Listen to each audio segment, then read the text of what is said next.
सच में मतलब एक महीने में इसमें 1 मिलियन रील देखी मैंने, आज 2.5 मिलियन और अभी ये ट्रेंडिंग में है, चल ही रहा है, बिहार में सबसे ज्यादा बजने वाला, शादियों में ये गाना है और भी बहुत सारे गाने हैं, लेकिन साथ में ये गाना है, बहुत अच्छा लग रहा है। ये क्या बोल दी प्रिया रघुवंशी। जी हाँ दोस्तों, आपका स्वागत है मेरे चैनल ऑसम भोजपुरी पर। वीडियो को पूरा देखिएगा, वीडियो पसंद आए तो वीडियो को लाइक और चैनल को सब्सक्राइब कीजिएगा। दोस्तों, प्रिया रघुवंशी जिसने पवन सिंह के दिलवा लेजा रुमाल में गाने में काम किया था, दोस्तों आज पवन सिंह के इस गाने पर एसएसबी रिकॉर्ड्स यूट्यूब चैनल पर 150 मिलियन व्यूज कंप्लीट हो गया है।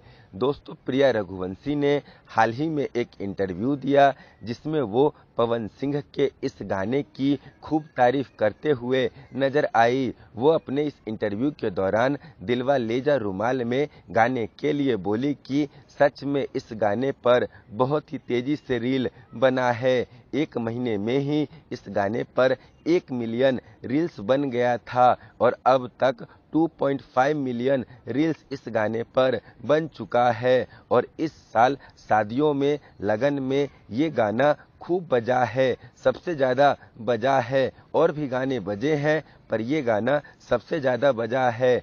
वहीं दोस्तों, मैं आप लोगों को बता दूं कि पवन सिंह और प्रिया रघुवंशी का एक गाना शूट करके रखा हुआ है जिसे आने वाले दिनों में रिलीज किया जाएगा। दोस्तों, पवन सिंह और प्रिया रघुवंशी के इस गाने को RVF म्यूजिक यूट्यूब चैनल से रिलीज किया जाएगा आने वाले दिनों में। वैसे आप लोग पवन सिंह और प्रिया रघुवंशी के इस गाने के लिए कितने एक्साइटेड हैं, कमेंट करके जरूर बताइएगा। धन्यवाद।